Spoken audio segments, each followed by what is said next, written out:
What's up guys, I am Follygon, and as you know, I love transforming awesome 2D character art into 3D through my medium of choice, digital sculpting. This time, I'm creating an artwork from raw straws of his character, NIMA. If you are new around here, click that subscribe button and check out the links in the description for things like my custom brushes and sculpting tutorials, which you can get a bunch of over on my Patreon as well. As you can see, we're not wasting any time and getting right into the sculpt on this one, starting off with the block out. This is the early stages of the process where we're starting to get down the main landmarks of the face. Not really starting to look like the character, obviously, much yet. We are just building the foundation. A lot of the time, I'm always seeing people rush ahead and get to a place where they kind of sculpt themselves into a lot of issues where they don't have a really strong or solid foundation for the planes of a face. That's why recently I actually created a tutorial going in depth on this entire process. Faces in general are just super tough, and without something that looks a little bit weird and awkward like what we have here, it's gonna make it really tough to progress in any reasonable amount of time.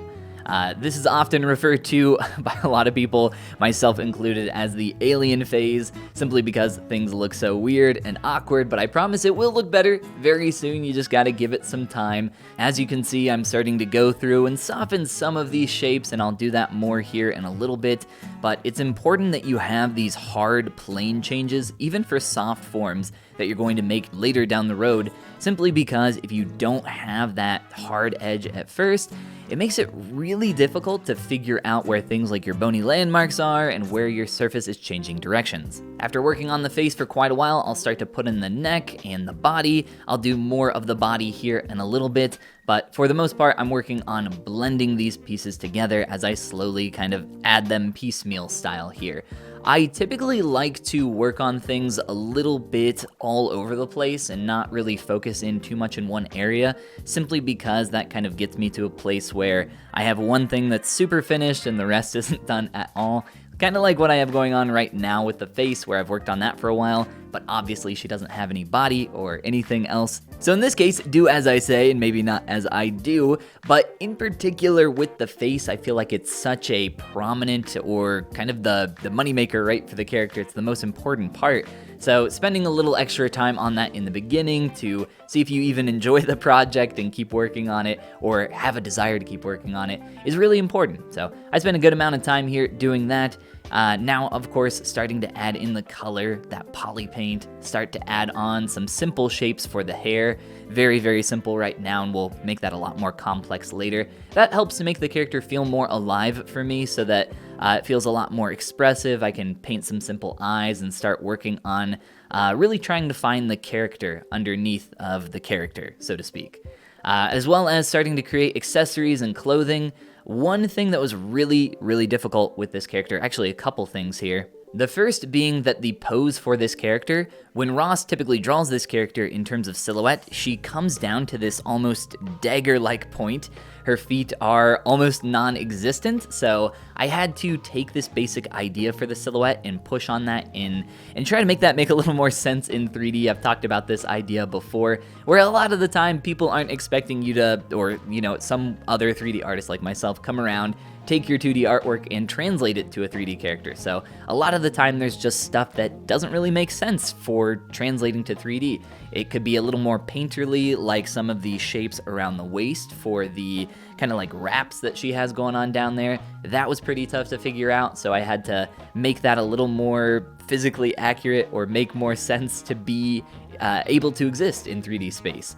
Things like the hair here were also a lot of fun, and I worked on the hair for quite a while. Hair is always difficult, and it just takes a lot of time to really get feeling nice.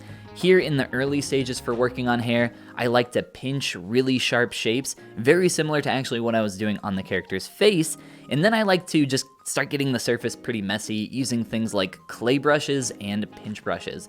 If you guys aren't used to this strategy, just start throwing some brush strokes on top of your primary form for your hair with a clay brush. Start playing around, get things nice and rough and messy, and that really helps me to just get out of this idea that my hair needs to be absolutely perfect before I move on. The sword for this character was also really fun. A lot of it was kind of boring poly modeling type stuff where you'll just see me moving a lot of verts around, and that's not super fun to watch. So a couple of the cool parts here, the wraps around the handle were a lot of fun to make.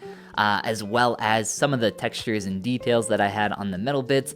And then of course we had to have a little bit of the Shiba, a little bit of Milo in there. So I 3D modeled here a little pendant of Milo. This was actually based off of some of the pins that he sells, so I think you can actually get one of these if you want to buy one from his online store. Then it's immediately back to the character to start working on the face and hair more, as well as starting to slowly start working on the details for things like eyelashes, starting to get some more concrete texture in the hair. Throughout this entire process, I work on the face a lot and go through a lot of iterations on it.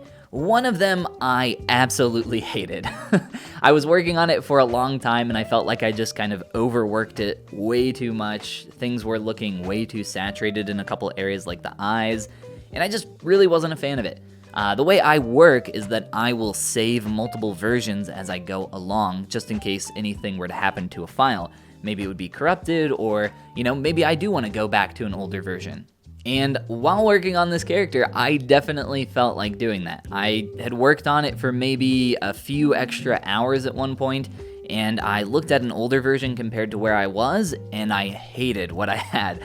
I had pushed way too far in the wrong direction. She wasn't looking cute anymore. She wasn't looking like NIMA at all, so I almost went back to that old version, like I said, but I decided to just stick with it and push through, and after like 30 more minutes or so, she was starting to look way better, way more like the character, and way more like I had envisioned her. So I was really happy with the progress from that point on, but sometimes it is necessary to just kind of scrap what you have. A lot of the time, I am more so a fan of just continuing to work with what you have, trying to make it work if you can, but sometimes that's not always possible. At least here in this case, it was. As I'm adding in some of the final details here for the character, things like some hand-painted shadows for the eyes, and some other cool stuff that you'll see here very soon, I wanted to talk about the references for this character in general, because it was really hard to find a concrete style with this character to use, kind of a master style guide, because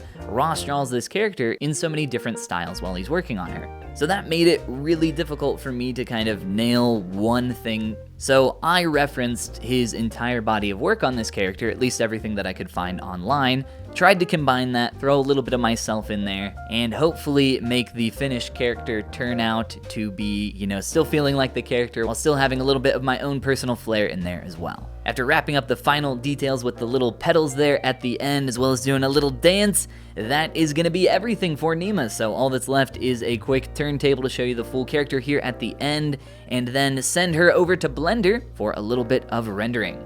Hopefully you guys enjoyed the process video as well as the final render for the character here. I really enjoyed getting to work on Ross's character. If you are new around here, click that subscribe button and check out the links down below if you want to learn more about digital sculpting. I have my course and mentorship program, the Appeal Academy, as well as a Patreon with a ton of tutorials and behind the scenes content so you guys can see what I'm working on before I ever share it here on my YouTube channel, as well as stuff that I never really post here ever, little doodles and sketches, stuff like that that I don't share anywhere else. That's gonna be all for this one. If you guys have a suggestion for a character I could work on in the future, let me know down in the comments below. And with that, you have a great rest of your day, and I'll talk to you guys again in the next one.